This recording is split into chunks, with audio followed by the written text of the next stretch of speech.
Yes or no? Is this Fair Isle knitting? Now, if you've seen the short where I first showed off this project, you're already gonna know the answer. But if you don't know, all we have to do is look to the back. And you can see that the back doesn't have all the floats like you'd expect with Fair Isle knitting. And that's because this is not Fair Isle, this is Mosaic Knitting. Mosaic Knitting might be the easiest colorwork technique around because this seemingly complex colorwork is made up of essentially stripes and slip stitches.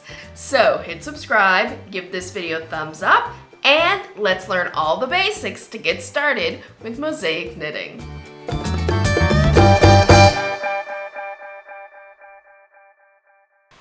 Hello, welcome to my channel. My name is Carrie Crowdgeek, and this is where I spread the love and joy of making pretty things with pretty string, normally with 2 sticks. And I've been in love with Mosaic Knitting for a long time. In fact, this is the first pair of socks I ever designed, and I incorporated Mosaic knitting into it. I love the look of this. It's such a gorgeous way to do color work. It was first developed in the 1960s by Barbara Walker, and before her there had been a long tradition of slip stitch color techniques. What Barbara Walker did though was to systemize it and use it to create these graphical motifs that allows you to work each row with just one strand of yarn by using slip stitches to pull contrasting color up across the row. This will make way more sense once we start looking at the actual demonstration.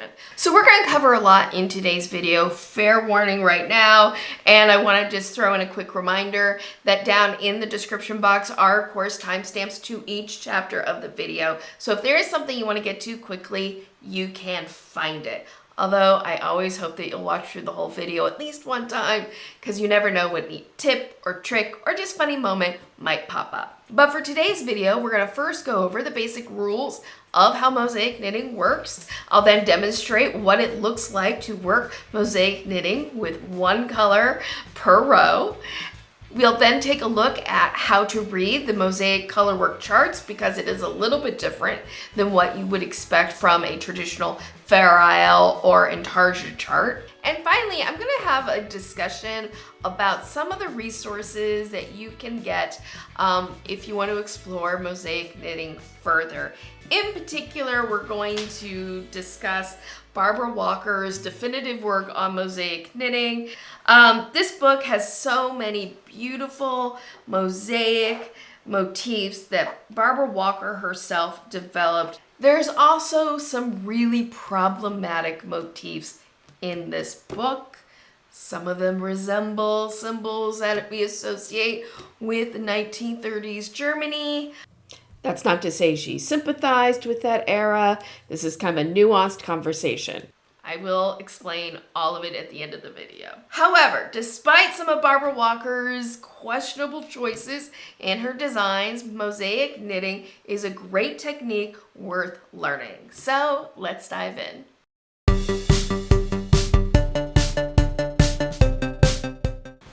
Before I jump into showing you exactly what it looks like to knit a mosaic pattern, I do want to go over the basic rules of mosaic knitting because I think it will help give a good ground for how it all works. Rule number 1, we only work one color at a time. So every row is just one strand of yarn that you're going to be carrying throughout the work. Rule number 2 is each color gets worked for 2 rows or rounds before switching colors.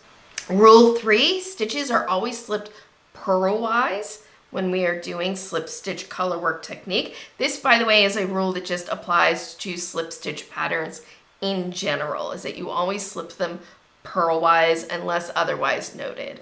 Rule 4 is we always slip stitches with the yarn held to the wrong side of the work or the private side of the work.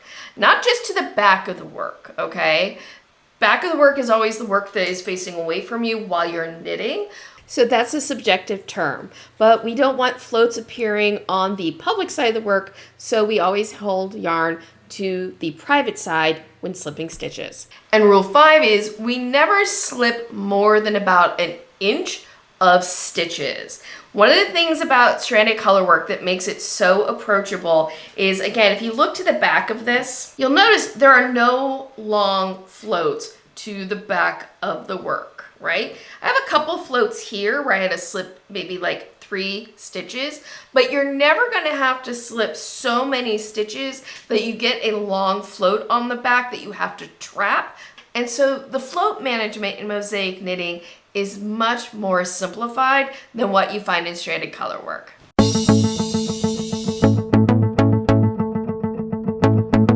All right, now that you know the 5 basic rules of mosaic knitting, you are ready to see how it actually works and hopefully have a better understanding of what you are watching as I work this swatch of a very simple mosaic pattern.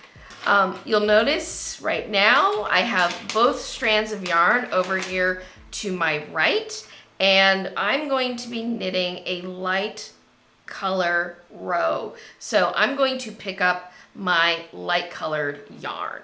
Up here, I'm going to have the Colorwork chart that I'm following so you can kind of see what that looks like. We'll cover more about how mosaic charts work after this demonstration, but maybe you'll start to get a feel for it even now. So I'm starting here on row 2 of the chart. My swatch here starts with a garter stitch border, so I'm just going to knit that first. And I'm going to knit 2 light color stitches. And then my chart, I have a dark square, so I'm going to slip as if to purl the dark stitch. Now I need to knit 5 light colored stitches, so 1, 2, 3, 4, 5. And then I have my dark stitch I need to slip as if to purl. Then I'm going to knit 1, 2, 3, 4, 5. Slip as if to purl. 1, 2, 3, 4, 5. And I'm at the end of my swatch, and again I'm doing garter stitch border, so I'm going to just knit these last 3 stitches. Okay, so that is row 1 in my light color done. You can see it's very straightforward. I followed my chart, knitting the light colors and slipping stitches that need to be in the dark color. Now I'm going to turn my work and I'm ready to knit my second row in the light color. Because remember, rule number 2 of mosaic knitting is that we work 2 rows or round in one color before we switch colors. But this row is going to be even easier because I'm not even going to need to refer to the chart. In mosaic knitting, when we work the second row, we're really repeating the pattern that we just knit. So all we have to do is work the stitches that are in the same color as your yarn and slip the stitches that are in the non-working color.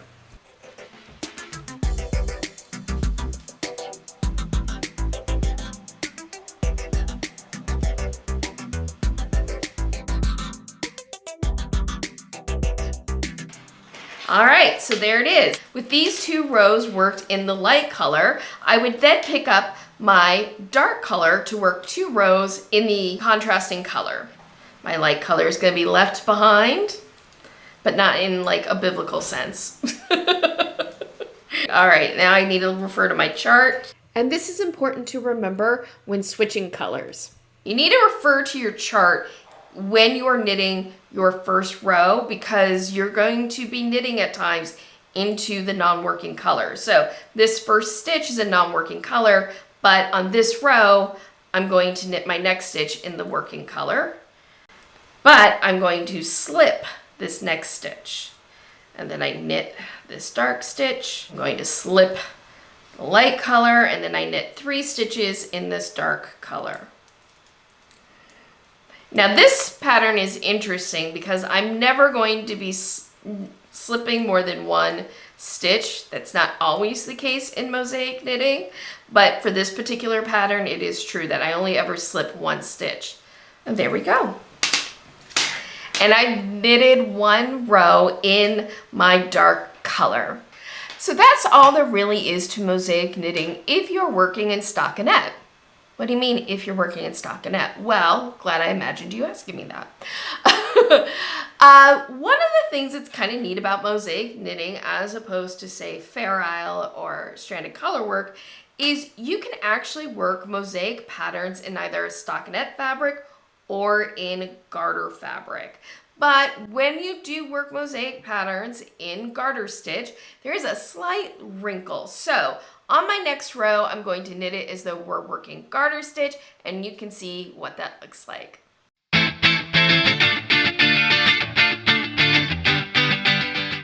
I am here on the wrong side of my swatch, and I need to knit my second row in the dark color. But this time I'm going to do it in garter stitch. So I'm going to knit every stitch. And there is one slight wrinkle that pertains to one of the rules of mosaic knitting, which is we always slip our stitches with the yarn held to the wrong side of the work. So I'm going to show you what it looks like to knit a mosaic pattern flat with garter stitch. Don't need to look at my chart, again, because it's the second row and I can just let the knitting do the talking for me. So I'm going to knit my 3 stitches here. 1, 2, 3. All right, and now I need to slip a stitch. So anytime we slip a stitch, we create a small float. To keep that float to the wrong side of the work, I'm going to move my yarn to the wrong side of the work, slip the stitch, and then move the yarn back to the public side to continue knit stitches. Now, I'm an English style knitter, so that is a lot of flipping things back and forth, isn't it? But it might look a little bit different in continental knitting, and I wanted to show what that looks like when you're doing garter stitch, because honestly, it's a little bit easier in continental knitting, moving yarn back and forth than it is in English style knitting. That is one of the advantages of continental knitting. So here I am on my second row in the light color, and I'm at this stitch that I need to slip. So I need to move my yarn to the wrong side of the work. So I'm going to move my needle towards me, which will move the yarn to the wrong side of the work. And then I'm going to slip the stitch as if to purl, making sure that I bring the stitch underneath that working yarn. And at least for me, as I do that, the yarn naturally goes back to the front of the work. So working a garter stitch mosaic knitting project might be a time I choose to knit continental or Portuguese style knitting. So that's what it looks like. And if you turn your work around, you're gonna see that I have garter stitch here, but I don't have any floats to the front of the work, and that's what we want.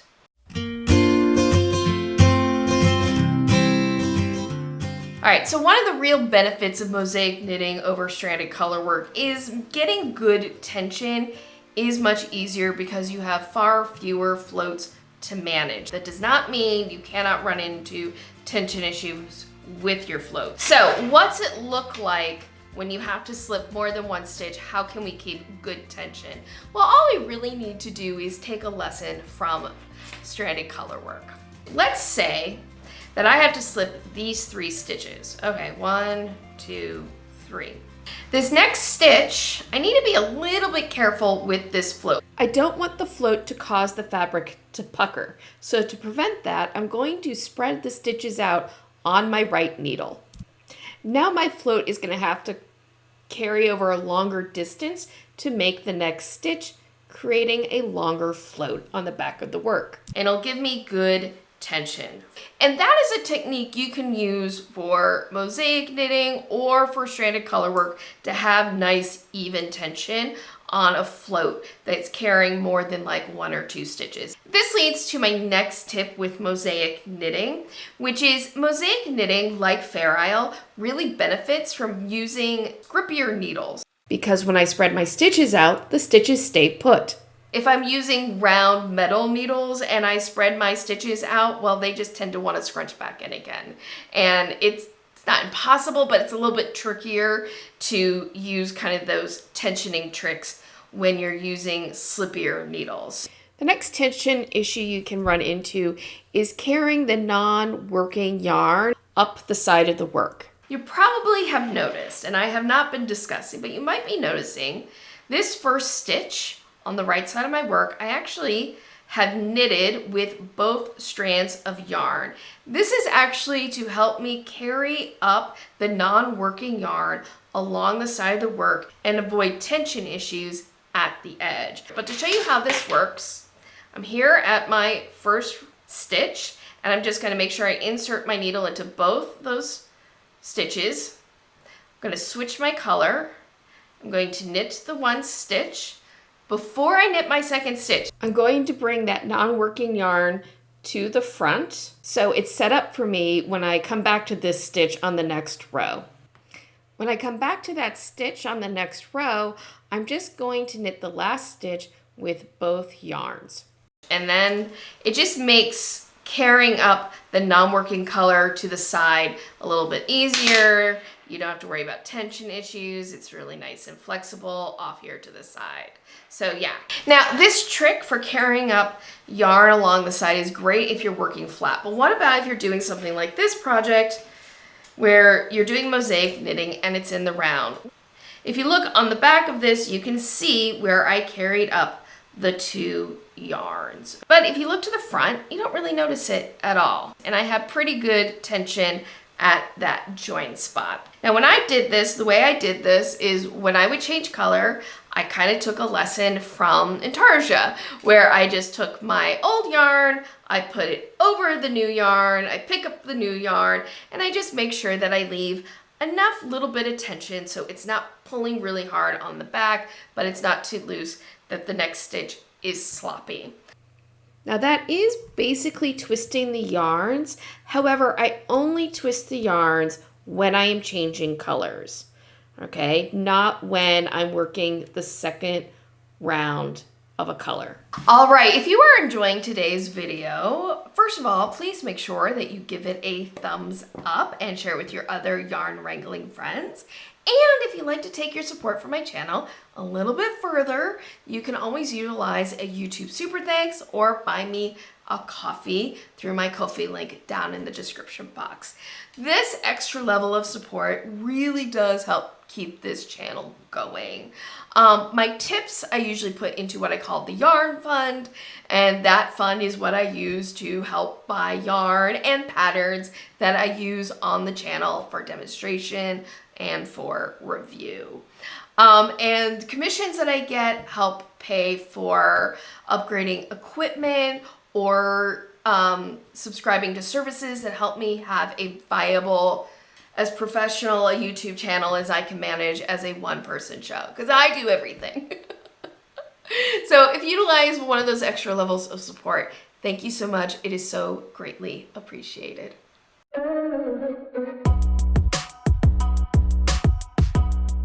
So with mosaic knitting, there are actually different ways that you can chart the pattern, but I wanted to take a quick look at how Barbara Walker charted her mosaic knitting patterns, because one, this is actually the charting method that I prefer. It looks mostly like a typical Colorwork chart, but there are some conventions in it that you need to understand for mosaic knitting. First thing about this type of mosaic Colorwork chart is you're going to notice over here on the side you have a column of squares that are dark, light, dark, light, dark, light.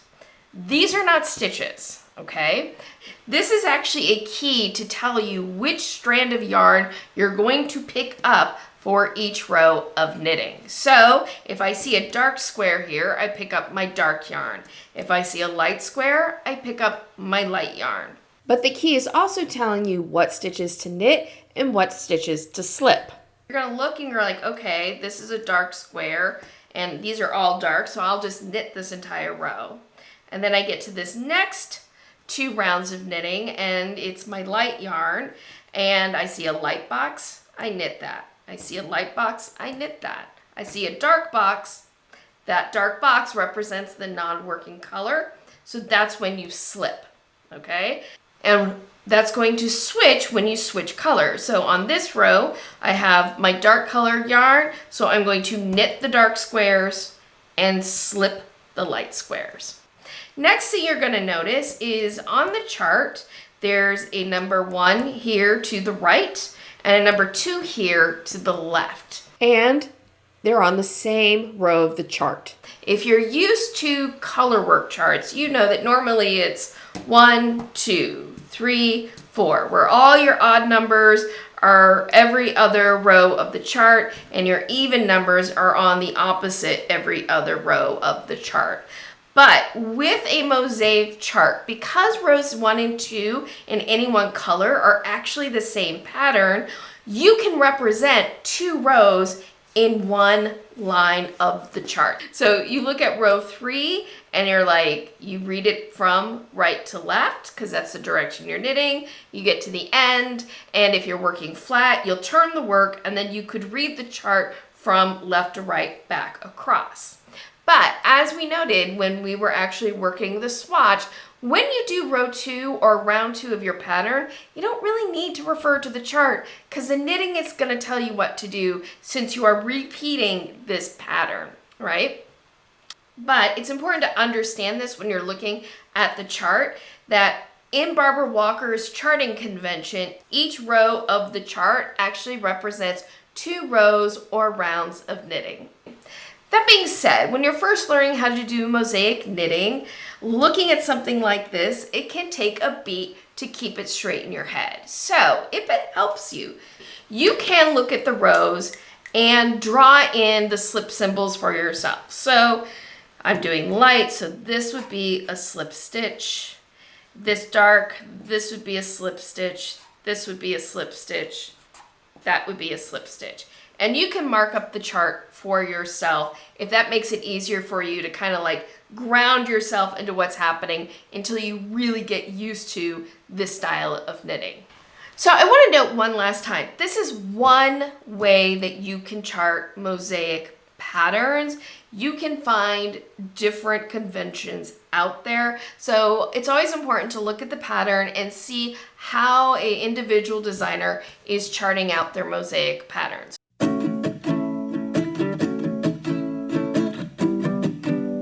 All right, we have learned about mosaic knitting.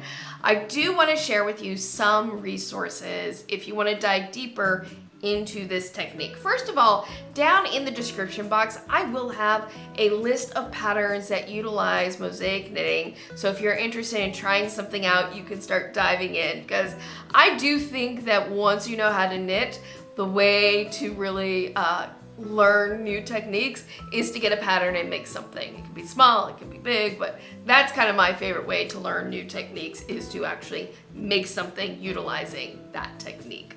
So I will have a list of patterns down in the description box, as well as other resources I think might be helpful.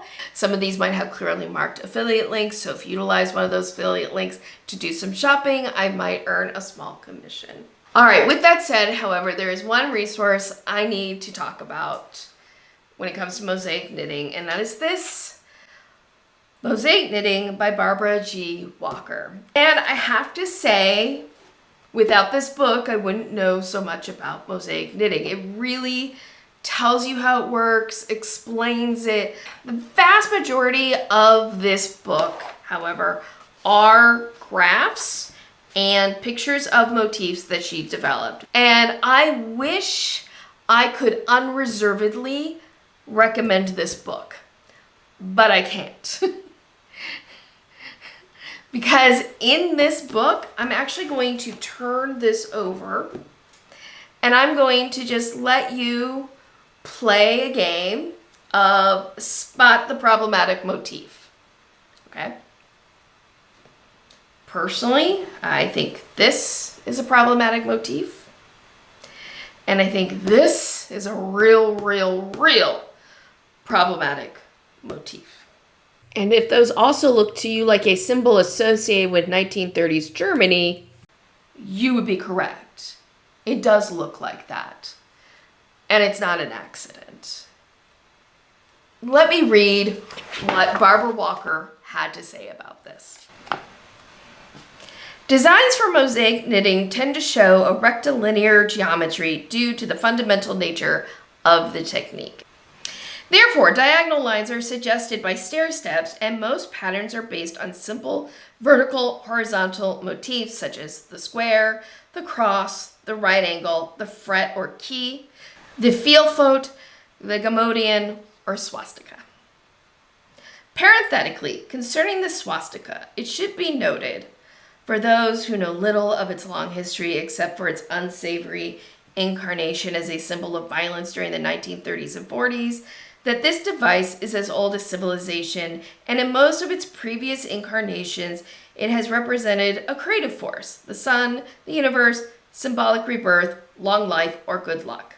But aside from that, it's a motif that lends itself to endless development and all sorts of rectilinear designs, and so you will see it, sometimes only after careful searching, embedded in a number of the mosaic patterns. I'm going to be honest, reading all that makes me sick to my stomach. It makes me sick to my stomach for a couple of reasons. One is the fact that I am Jewish, and so I understand the importance of context in symbols. Context always matters when you are looking at symbols. And when it comes to the swastika, I think that's even more true. If I go to a Hindu wedding ceremony, I'm probably going to see this symbol. I cannot help but cringe inside, but I intellectually know that it is not intended the way that 1930s, 40s Germany intended that symbol, right? Like, I can mentally make that distinction, but I can't help but cringe inside either.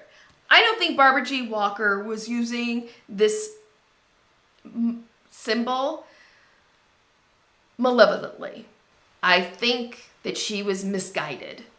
I think that she was coming from a 1960s, 70s perspective of thinking, well, that's all in the distant past.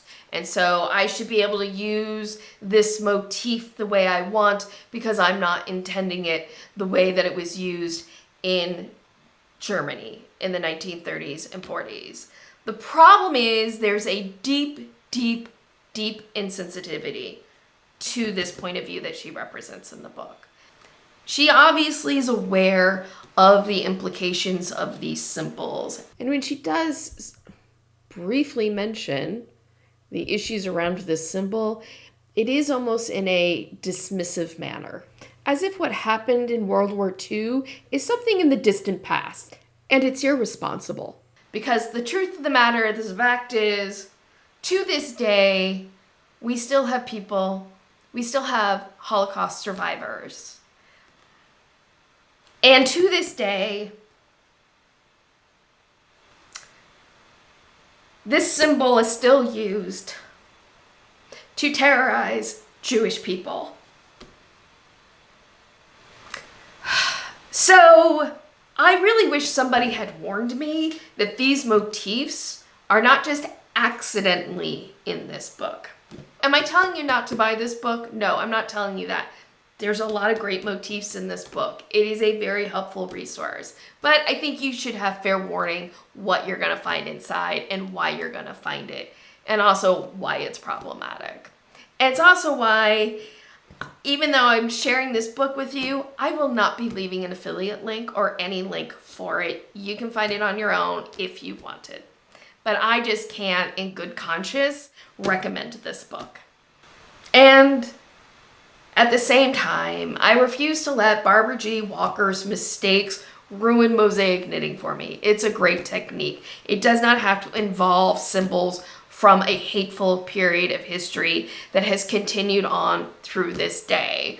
And I hope there comes a time when we have a comprehensive, definitive book on mosaic knitting that does away with the problems that are in this book. All right, that is it for me. Thank you again for watching. I hope that you have a wonderful day, evening, weekend, weeknight, whenever you might be watching this. And as always, happy health and happy making. Bye. Except if you want to watch more. I will have a video suggestion coming up right about now. So if you want to watch another video from me, you can just roll right into the next one. So I'll see you at the next video. Happy health and happy making. Bye.